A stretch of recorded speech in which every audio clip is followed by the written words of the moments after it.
everybody, and welcome to another edition of Eddy Company Live. Now, of course, as I mentioned to you, May is the Mental Health Awareness Month, where we get to celebrate something very important that is very close to my heart and very important, I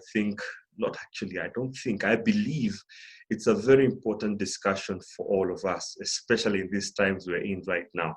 So what we're basically trying to do with this series, it's called Me and My Mind, the Leaders Series, where we invite people in leadership positions, CEOs, senior managers, hopefully top sportsmen and women. We're talking about people who lead in their respective sector. And why is mental health important? It's important because we are living in times that our mental health is being bombarded left, right, and center, especially right now with isolation, the lockdown, a lot of cases of mental health issues being triggered with the current situation we are in with the coronavirus pandemic.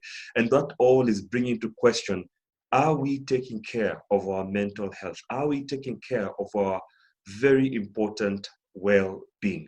The World Health Organization continues to stress this, that there is no health without mental health. So the time to be able to be more concerned about mental health is now. We are dealing with stigma. We are dealing with misinformation.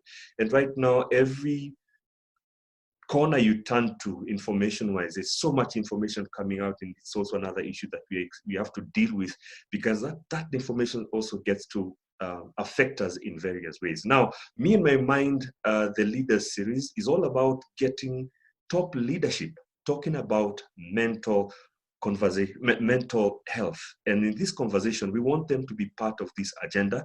We want them to come along and be the initiators of this new age conversation, because we are looking at them as being the people who are going to sort of give us permission to feel that it's okay to ask for help when we hear them as leaders speaking about their own mental health. And right now, our guest in our second edition of Me and My Mind, the Leaders Series on Eddy Company Live, is Dr.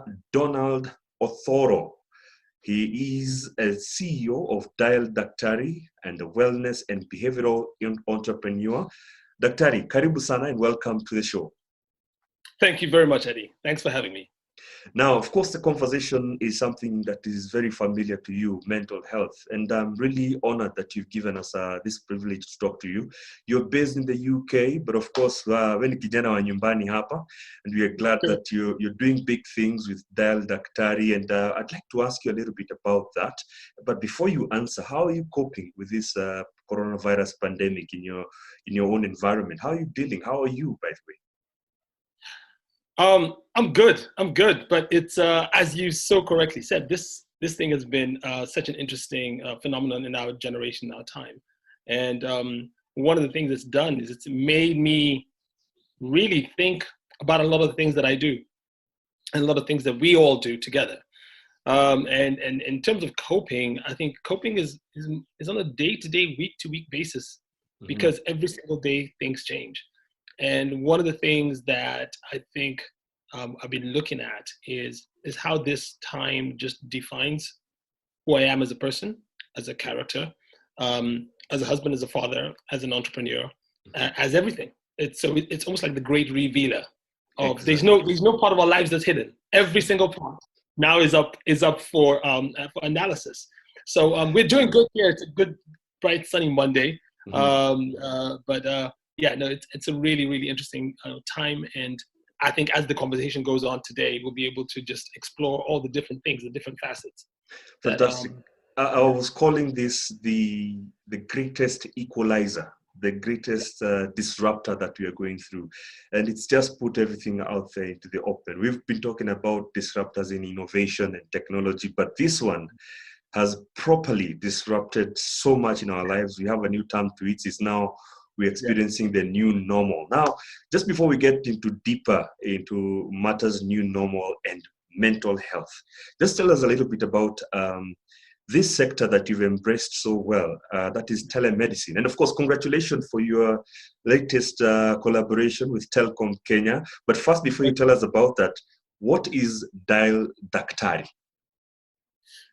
Dial Daktari, just to, in the most simplistic method, or definition is a telemedicine service that can allow anybody from wherever they are in Kenya, in East Africa, and the world to be able to access medical advice through a consultation and get a prescription or get referral to a hospital or a specialist.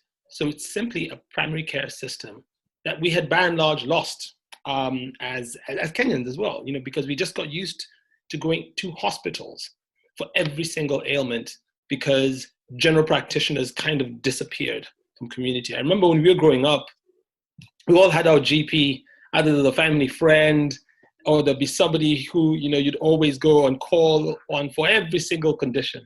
Mm-hmm. And I think as lives got busy, as people moved, as, away out of home, people now just started defaulting to hospitals. So what Dial Daktari is we're trying to bring back that connection between healthcare professionals, doctors, counselors, nurses, to the people in a very, very convenient way using a mobile phone, because that's where we live these days. Everything's a mobile. Well, all the eyeballs right now are on mobile phones. I don't think we have eyeballs now anymore on TV as much as we have them on our mobile phones. Yeah. So clearly, this is a innovation that can be accessed, I'm assuming, anywhere in the world. But just give us a little bit more about now how us here back home in Kenya can take advantage of this Dial Daktari innovation. Sure, absolutely. So the way we've structured it, you find a lot of people have got what they call apps. So we've got an app called the Valentis Health app, which is, you can download that from the App Store or from the Google Play Store. Mm-hmm. And essentially this becomes your healthcare assistant. So you can do everything on the app. You can text us as the clinic to speak to a doctor to get an appointment. Mm-hmm. You can view your medical records. You can input your own medical data, your walking, your sleeping, your mood, which is really interesting. All the things that you do, but at the same time, everything that the doctors would normally be doing, mm-hmm. for example, consultation notes, prescriptions, referral letters, x-ray reports, can all be uploaded. So what we've done is we've created this virtual place where you can interact with your doctor in terms of medical records, but also have a consultation. So you can have a video consultation through the app. Now, because we had to be very practical, we know that not everybody's going to want to speak through a video call like the way we're doing. Mm-hmm. So we have the secondary arm, which is the telemedicine service that you can just call direct. So if you don't want to download the app, mm-hmm. or you don't have a smartphone, you've just got a feature phone, and that's why we made this very specific to Kenya. Mm-hmm. If you've just got a feature phone, you can still access the service. Mm-hmm. So if you called 0800 22 10 11 from anywhere in the country with this feature phone, you can access the service. So it's as simple as that. And what happens is when you call, your details, very basic details are taken, and then a doctor calls you back. So there's no expense to the patient in terms of the actual cost of the call. There is a small fee for the consultation, mm-hmm. Which is much less than a normal consultation. So we've tried to make it accessible and more affordable for people, especially in this crazy time. Fantastic. I mean, innovation is really, coming in. I mean, for those who did not even believe in technology, are being forced right now to embrace it as the way it's all going. Going from cashless transactions, now we're doing a lot of, our day-to-day activities online, like what we're doing right now. But of course, it comes now to this bit that we're here to talk about, and that is mental health. And I'd like just to start off by asking you, Daktari, how important is the mental health conversation to you as a CEO, as a wellness entrepreneur, behavioral entrepreneur? How important is the mental health conversation to you? It is so important. It's right at the top. It's right at the top of the conversation. I remember the beginning of this year, actually it was December that I made the recording. And I'll forward the recording just for history purpose. Sure. And this new decade is the decade of the mind. Mm-hmm. And I said 2020 marks the beginning of the decade of the mind, because a lot of what we're going to have to navigate is really going to be how we understand the mind, how we understand the impact of the mind on ourselves. And this is going to sound funny because we're kind of separating ourselves and our minds, but I'll explain. Mm-hmm. For years, man. For years, exactly. Mm-hmm. And how this is going to impact everything we do. our lives, our relationships, our businesses, our careers, our professions. We can't ignore the mind or mental health anymore because it is part and parcel of who we are. We've kept it separate for such a long time. And I believe so strongly that the time has come. And I think because we've reached, when you look at Maslow's hierarchy of needs, where you say basic shelter, and then the top of the pyramid is self-actualization. I think as a society, we had gone to a point where we were aiming so far for self-awareness, self-actualization, that the COVID crisis has made us come back down to actually the most basic: shelter, food, clothing. And it's now going to bring the self-awareness. So it's pretty much compressed the entire pyramid and said, we have to deal with all these things now, not just move from one and go to the next. So now, the now hasn't been ever important as it is right now. Totally. So that's my take. So I think mental health is everything. We're going to have to really, really embrace it and figure out ways how to bring it into our everyday lives. And I love what you're doing here. I mean, this is Thank you. Brilliant. I just said, you sent me, I said yes straight away, like didn't even think twice about it. So that's what I think it is. So definitely, as the title says, Me and My Mind, the Leaders series, we are looking at this as an opportunity for leaders to play a role in joining this, or making this agenda as part of their day-to-day activities, especially in their workspaces and for themselves. Now, you are a CEO, you are running an outfit, you're running an organization, which, and you're doing it all the way from the UK, and I don't know how far your tentacles reach out there, but to what degree do you think stigma around mental health is affecting those who are in the C-suite, the executives, the leadership positions? How much do you think stigma is affecting them? I think in a huge way. And I'll explain what I mean by that. I think what's happening now is this. The CEO of a company or the leadership in a company, they're all human beings.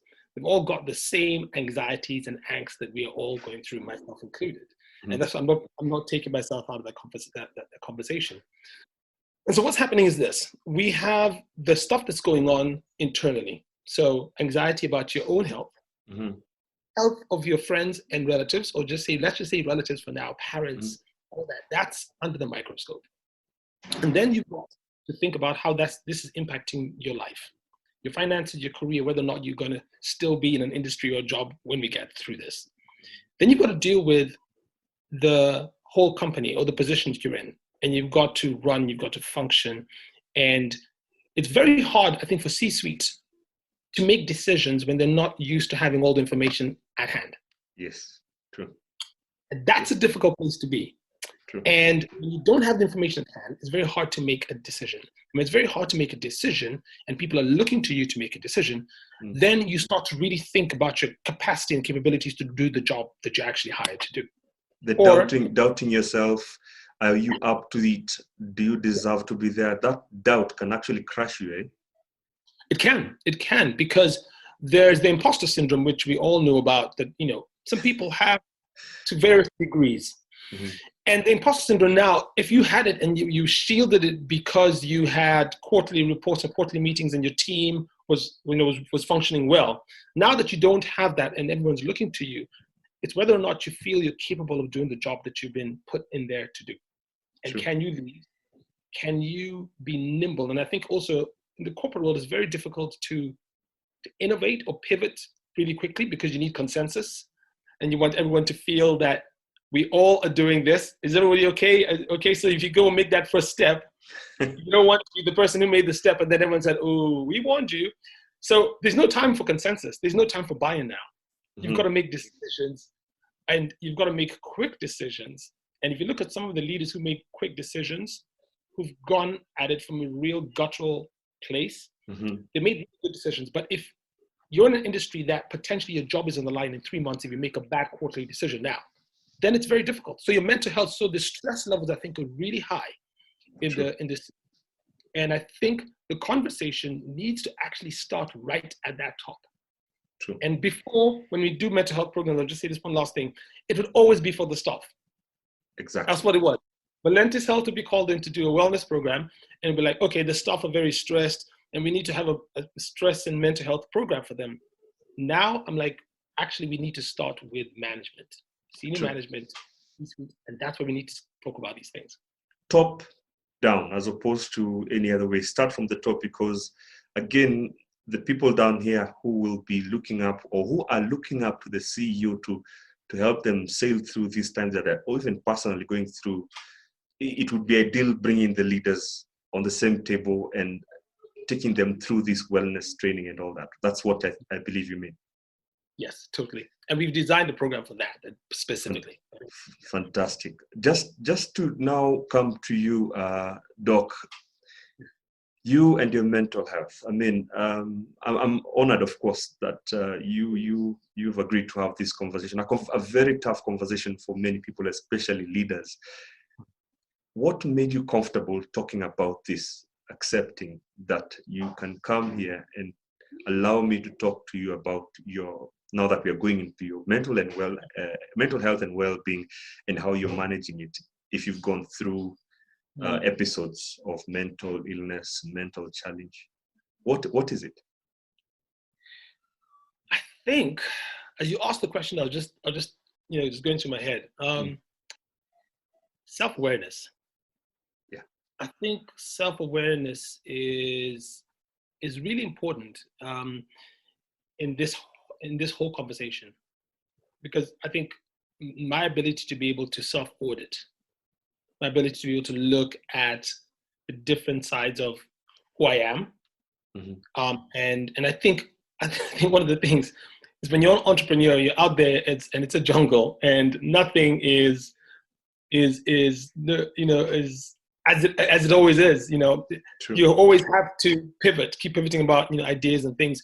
You spend a lot of time thinking, and I fly a lot. And you mentioned earlier on, before this crisis, I was on a plane every 2 weeks. Wow. Every 3 weeks, I'm in Nairobi. Every 3 weeks. And I've been doing this for the last 4 or 5 years. Wow. And this is still for Dial Daktari, right? Yeah, for Dial Daktari and for the other medical stuff that I've been doing. So we've been building Dial Daktari over the last 4 years. So it's not just appeared now. Yes. It's an amazing partnership with Telkom, but we've been building it since 2017, and it's been an interesting journey. It's been tough. It's been challenging. You have to always keep thinking about whether or not you're doing the right thing. But if you're not following, like, what I call the true north, where your actual passion and purpose is, then it's very difficult. True. Extremely difficult. So I feel blessed and privileged to have that kind of GPS navigation system built in, because I think I've figured out what my purpose is in life. And so, but it doesn't take away from the fact that there's always challenges, and you get pushed to extremes. So self-awareness, understanding how your mind thinks and how it works and what you're doing, I think is one of the biggest things that allowed me to come here and just say, let's talk about it. Wow. And at any point, let's go 6-8 months before today, a year ago, has there been a need for you, or you sat back and you thought, I need to go for therapy? Because, there's this misconception that therapy is only about going to see a therapist because something is wrong. But to me, it also came as a realization that it could be the same way you take your car to service, even if it doesn't necessarily have a problem. Just that usual checkup, check the oil, check the engine, check the tires. Have you come across that moment in your life in the last 6-8 months or a year ago where you thought, I think I might need to just check in for therapy and just have a chat with a specialist, just to get recalibrate, or just get things balanced out? Have you experienced that? I have. In the last, I'd say probably about just over 12 months ago. Right. And I'll tell you why. And this is yes. So it brings in different aspects and elements to who we are. Yes. So when I left the NHS, which is the paid employment here in the UK, and I went out into the private sector, and it's been a crazy journey over the last 10 years. That was in 2000. I can imagine. But liking it. And then something happened in February of last year. Mm-hmm. So there was the attack at Dusit, and I was there. Wow. And I was caught up in it. And what it was I had just gone there to do some banking. So initially our offices were there, but then it moved out. Yeah. And I just went on a Tuesday afternoon, decided I'm going to go, I've got an hour to kill in between meetings. So I'm just going to go do some quick banking and then go back out. Mm-hmm. And when I was there in the bank, it all just kicked off.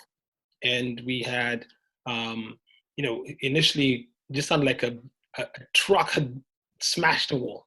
Mm-hmm. And then all the car alarms went off. So you're wondering what's going on. And then we heard gunshots and people are like, oh, the first thing in Nairobi, you think thugs. So that's the default, think cops, police and thugs.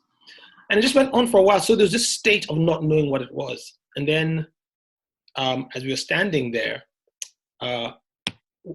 in the bank, looking outside with the bank manager and the scurry because they had closed the door, literally about 7-8 feet away from us, we saw the terrorists walk past. And in the beginning, I thought the security guys. And I was thinking, oh, hang on. Then penny just dropped. Like, these are the terrorists. So then the event went on. I won't go into the details of it. But the next day, I was flying out back to London. So it's interesting. I wasn't part of the news cycle there. So I wasn't listening to what was going on in the news. Next morning, 6 o'clock in the morning, flight back to London. So I think when I got back to London, it was almost like everything here was fine and normal.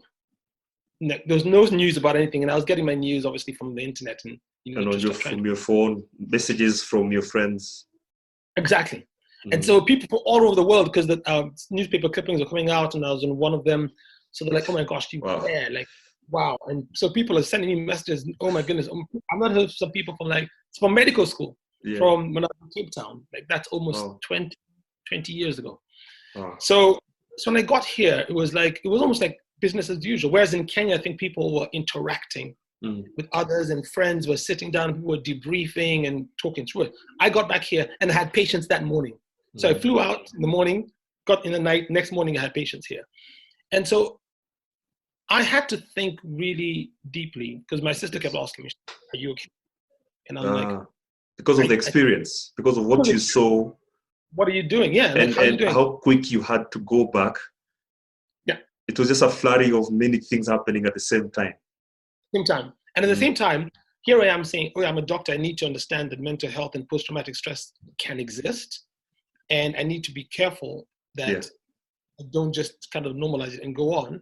But at the same time, if you look at it, I had a wife and kids here. And the whole thing is, it was so traumatic for them, obviously. The kids don't know to this day, they're still quite young, but obviously for my wife. And so it's not like I could sit down and talk about it because it was very raw, right? Because she only found out luckily when I was out. So her phone was not working through an act of God. So it didn't bring up a lot of those issues. So I thought to myself, okay, here you are. You have all the pressures of being an entrepreneur. You're doing all these things and still had to deliver for whatever else I was doing in Kenya and here.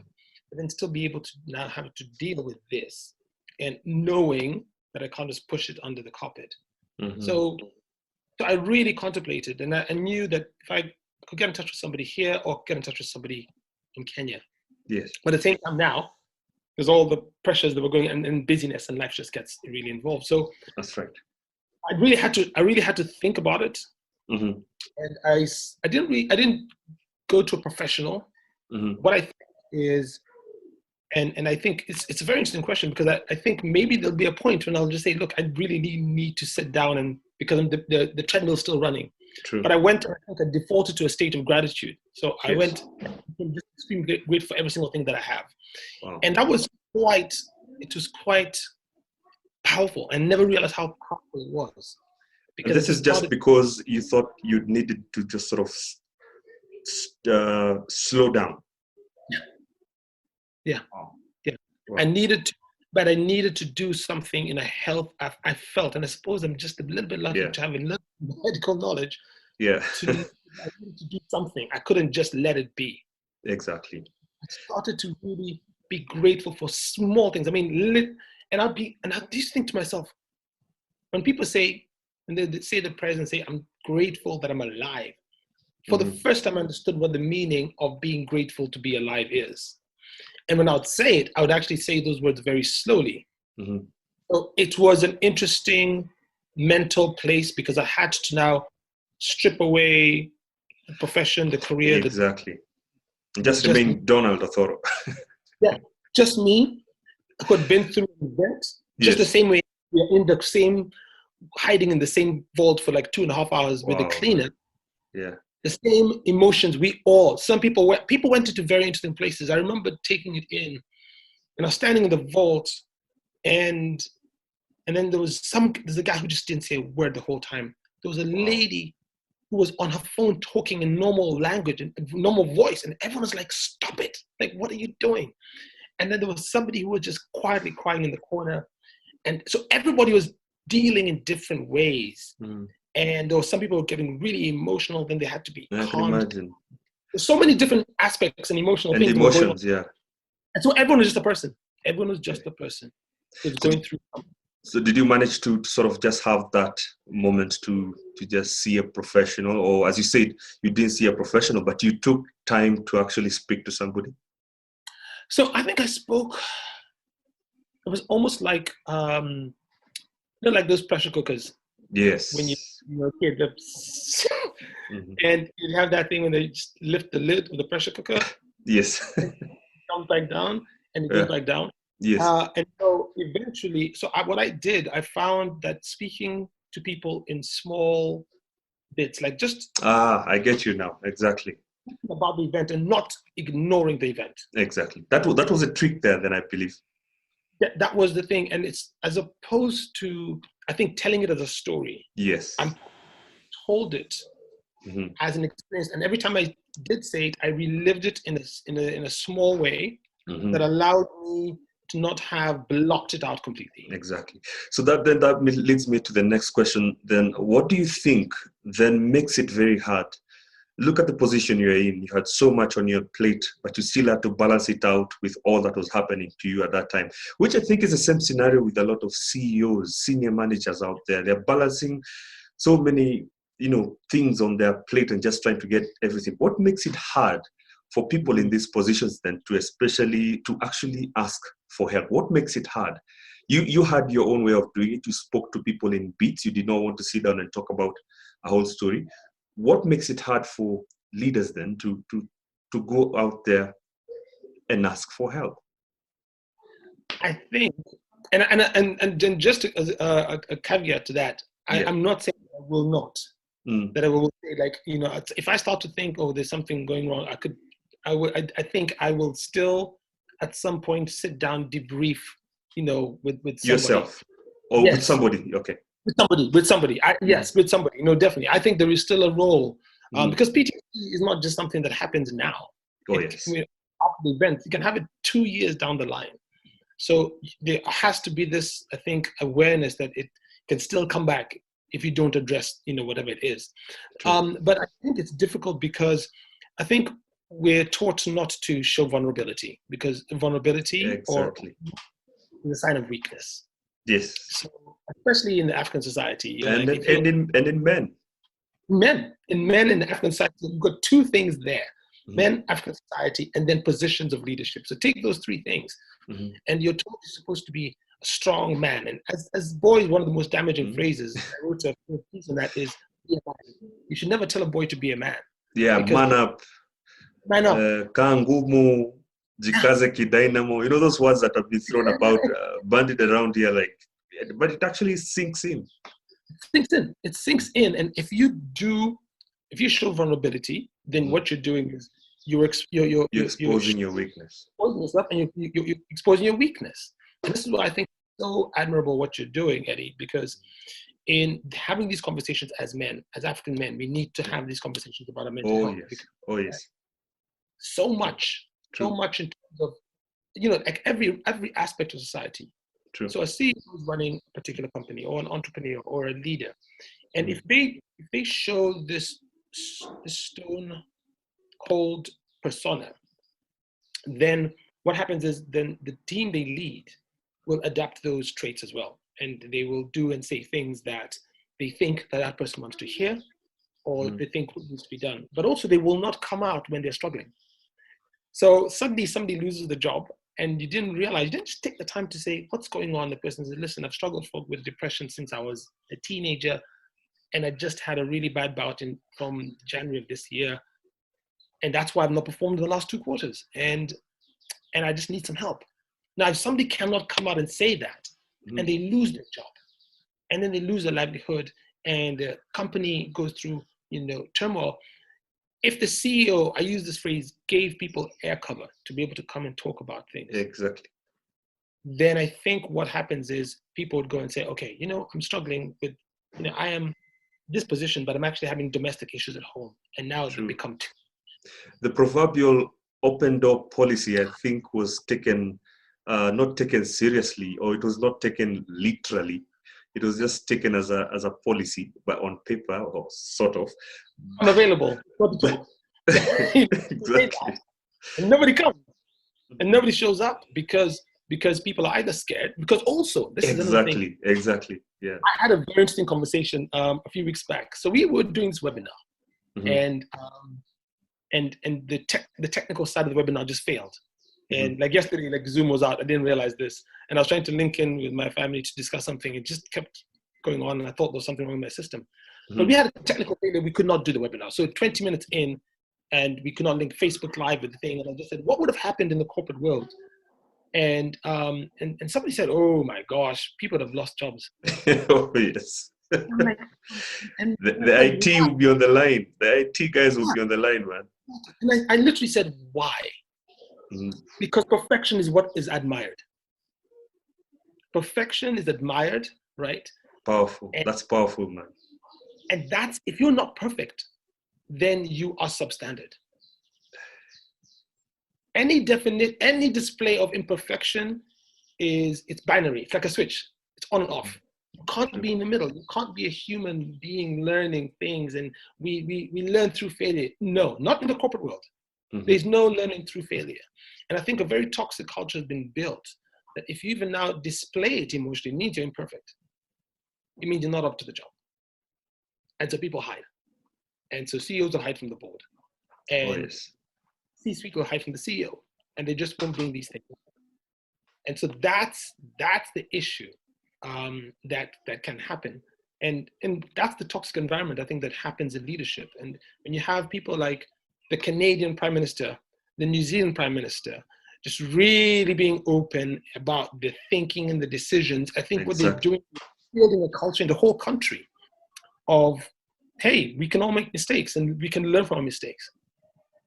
Wow, powerful. Daktari, that is powerful. And I like the fact that you brought in the aspect of failure, because I believe some leaders in corporate environments use failure as a weapon to demoralize even their staff. They use failure as a gadget to put people down. And if you ask me, failure, of course, is one of those elements that can actually contribute to how mental health and well-being is, if it's embraced in the right way. And if you create an environment that failure is looked at as a stepping stone of improving, then definitely it go away in solving a lot of issues in the workspaces in the corporate world. Now, of course, Daktari, as an entrepreneur, do you have any thoughts on what a new normal, one that addresses mental health more transparently, might look like for us as we now move forward with the current crisis that we are going? We hope at some point the COVID-19 pandemic will come to an end. And of course, that brings onto the table the importance of having this new normal conversation about mental health. Yeah. I think, and a technical question, obviously I can see you on the Zoom here, but my computer is slightly different. Are my answers better like this, or when I'm looking at you? Which way is better?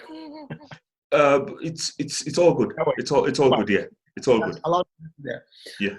I think, okay, so this is the beginning of Mental Health Awareness Week, and the theme is kindness, or be kind. And I think before, people would just take that as a phrase and say, kindness or be kind is something that it's a nice catchphrase, but not really think deeply about it. And what I wanted to do was just to give a little bit of insight into what kindness is. Kindness is a gift we've been given. I think we don't exercise it enough because we've associated kindness now with charities, donations, giving. Yeah, good-heartedness and all that. Yeah. Exactly. Mm. And if you actually break down kindness, it's very powerful if you look at it from three different lenses. The kindness actually brings up an emotional, if it's genuine good, genuine kindness, it brings up emotions in three different sectors. The person actually doing an act of kindness actually gets a surge of serotonin or endorphins. These are the feel-good hormones that you have in your body. The person receiving the act of kindness, if it's a genuinely good act of kindness, also gets an endorphin rush or rise. But there's a third group of people who we just don't think about, and this is why this is so powerful. Anybody watching an act of kindness also gets an endorphin rush. So kindness is a very, very powerful thing that we've not really embraced. And when you think of it like that, three people, or in a case of, for example, if with technology, millions of people watch an act of kindness that's been filmed, they also get that feel-good endorphin rush. And they internally bring it out. And that makes people want to be kind. And that makes people want to actually do acts of kindness, which in turn makes people feel better, especially in these tough times. So when it comes to mental health and what we need to be looking at, and for a second there, I think I've just lost the train of your question, but I think why I wanted to bring that in is to bring in... It's actually answering another question that I had. So it's flowing. It's flowing. And it's powerful. I mean, this is also new information that I think it's good to share. And it's regard to kindness and understanding what impact it has, especially now as we live. Exactly. So we need to be in two ways. We need to be kind to ourselves. And that's one thing also we don't do. Be kind to others. And kind to yourselves is just give yourself a break. And that's why mental health sometimes can be really challenging. We don't give ourselves a break. Like in these times, people still expect us to hit their quarterly targets. You can't. It's not so possible, man. I think a lot of CEOs now understand it's not going to happen, right? You just have to readjust. The thing is, readjust once. Sometimes it's just good to just be. Control the controllables, and everything else, let go. And just simply say, I'm not gonna. That's you being kind to yourself. True. Daktari, of course, we're just getting towards the end of this conversation, which I feel we should have a part 2 about this. But my train of thought now brings me from that kindness to now find out what measures you've taken in your organization. I'm sure you have a team who are looking up to you, and with your understanding of mental health and how you're embracing it, I'm sure you're letting it to trickle down to the team. How are you doing it? How are you engaging your team members, your partners, your collaborators in just pushing the agenda about your mental health and their mental health, of course, and the overall look and feel for the organization? Yeah. So that's a very good question. Also a very tough question, because it's one thing to talk about it. Yeah. But it's another thing to think, am I practicing it? Like, am I genuinely doing that with my team? And I bet you my team are watching this. Like, oh, I don't know. and that's therein lies the dilemma. Every day I hope that I can do stuff that can impact. And instead of, for me, a true leadership is not creating followers, it's creating leaders. Exactly. And if I can do that, and in the entrepreneurial world, it's so difficult sometimes, because when I pivot, I know I frustrate my team, because why are we going this direction, Ton? And that frustration can lead to people not understanding and feeling unfulfilled, because I'm saying, well, this week we need to do this, next week we may do something else. And I really, really appreciate my entire team. I think they are fantastic, because they've had to deal with all the pivoting. And now finally people are like, oh, Don, so now telemedicine works. And I've been on and off for years. I think it's not enough. And I'll be honest, it's tough. I don't know if I'm doing it. I don't know if I'm able to. I think I'll look back. Maybe I need to do a staff report and find out, guys, where am I? Where am I? How am I doing this? And one of the things, again, self-awareness, I don't have ego.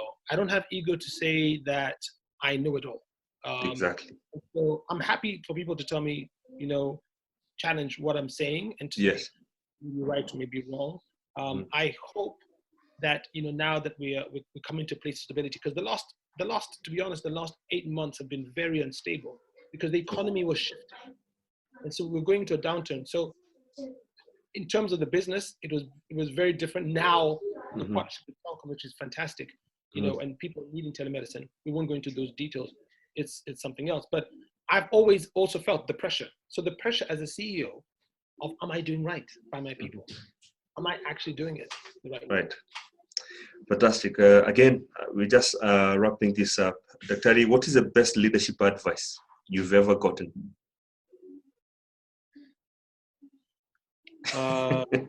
Okay, you know what? I like it. I like live interviews because they're so spontaneous. Leaders lead from behind, and I think that's something that if I would feel I'm a true leader, or have become a true leader. It's like when I grow up. if it's a journey. It's a journey, Daktari. Yeah, exactly. It's a journey. Leadership is a journey.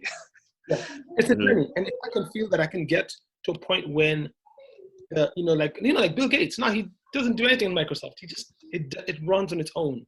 Right. And if people can understand my vision and be able to now take over and do things, then I feel I've created true leaders within. So the company or everybody now just leads, and you stay behind. You just protect the vulnerable. So you're there more to be a mentor, and so I think that's probably the best advice. Yeah. Okay, as a last question for this amazing conversation, as I said, I wish it could be longer than this, but there's always room to extend this conversation. What last word would you like to share to other leaders in regards to opening up about their own mental health and embracing mental health the way you're doing it, and many other leaders who are doing it? What would you advise, especially the young leaders coming up, in terms of embracing mental health or being part of this conversation and the agenda of mental health in Kenya and the rest of the world? I think what I would tell any leader right now is vulnerability is not weakness. And I think if that culture starts to permeate, I think better decisions are made because they're not made out of fear, they're made out of purpose. True. It takes a brave leader to do that because their structures are built in. But again, COVID has given us this opportunity to let go of the things in the past that we felt held us back. So if suddenly your share price has fallen rock bottom, the only way is up. So why not take on things that are different now that you truly do believe? And if you don't believe them or don't understand them, probably go out there and start to have conversations with people that will help you, I think, as a leader, know yourself better, because you will ultimately look and say, what value have I been in this company, in this organization, whatever. And if you can squarely say you've been of great value, then I think that self-awareness will be very powerful. All right. Thank you once again, Dr. Donald Othoro. This has been an amazing conversation considering the times we're in right now. And it's been a pleasure hosting you here. It's been an honor to see you become vulnerable and talk about a very difficult conversation that a lot of leaders don't on a regular basis have. But it's my mission and my hope that we'll have more leaders coming out to talk about their own mental health thing, because anybody who's following a leader would like to see a leader who's also vulnerable and able to actually, admit that he has struggles from time to time. So we thank you and we honor you and salute you, Daktari. Thank you very much. Eddie, thank you so much. What you're doing is profound. Asante. Now, that was Dr. Donald Othoro. He's the CEO and wellness and behavioral entrepreneur. His amazing innovation, that is Dial Daktari.